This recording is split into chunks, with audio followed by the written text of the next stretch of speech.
Syaitan durjana tentu pekerjaannya adalah menggelincirkan manusia ke jurang kesesatan agar jauh dari Al-Quran dan Sunnah. Setelah manusia tersesat, akan dijadikan temannya di dalam neraka. Maka berhati-hatilah wahai saudara-saudaraku terhadap hal ikhwal mimpi ini. Berhati-hatilah terhadap mimpi bohong, bukan mimpi benar, mimpi yang memang berasal dari syaitan.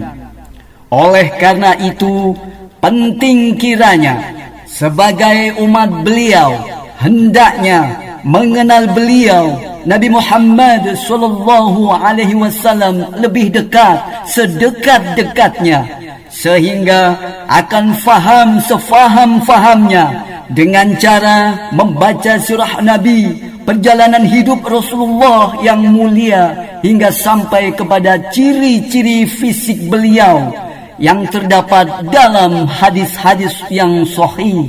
Sehingga dengan demikian seseorang akan dengan mudah mengenali ciri-ciri Nabi Muhammad sallallahu alaihi wasallam dengan benar. Sehingga lihatlah begitu fahamnya seorang sahabat dengan ciri-ciri fisik beliau, sampai-sampai pada saat bermimpi, walaupun melihat hanya sebagian dari fisik beliau yang nampak dalam mimpi itu pun, sahabat tersebut tetap mengenalinya. Dan mimpi seperti ini pun pernah dialami oleh seorang sahabiah, yakni Ummu Fadli. Dia berkata, saya menemui Nabi SAW seraya saya berkata, sesungguhnya saya bermimpi bahwa di rumahku atau di kamarku ada bagian dari bagian tubuhmu ya Rasulullah. Beliau pun kemudian bersabda, InsyaAllah Fatimah akan melahirkan seorang bayi atau anak yang merupakan bagian keturunan dariku atau cucuku. Kemudian kamu yang akan mengasuhnya. Lalu Fatimah pun melahirkan Hasan. Lantas Fatimah menyerahkan bayi tersebut kepada Ummu Fadli. Cerita ini terdapat dalam Musnad Ahmad dengan sanad yang sahih.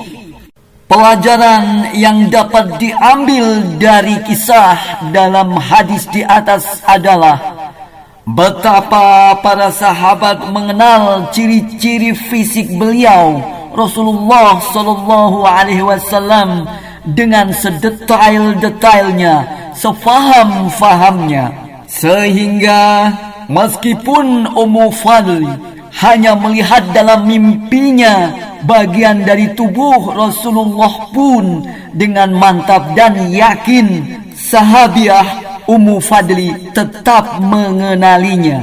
Demikian juga seharusnya kita sebagai umat beliau yang hidup di zaman akhir ini, yang tidak secara langsung bertemu dengan beliau. Penting kiranya marilah kita bermuhasabah diri.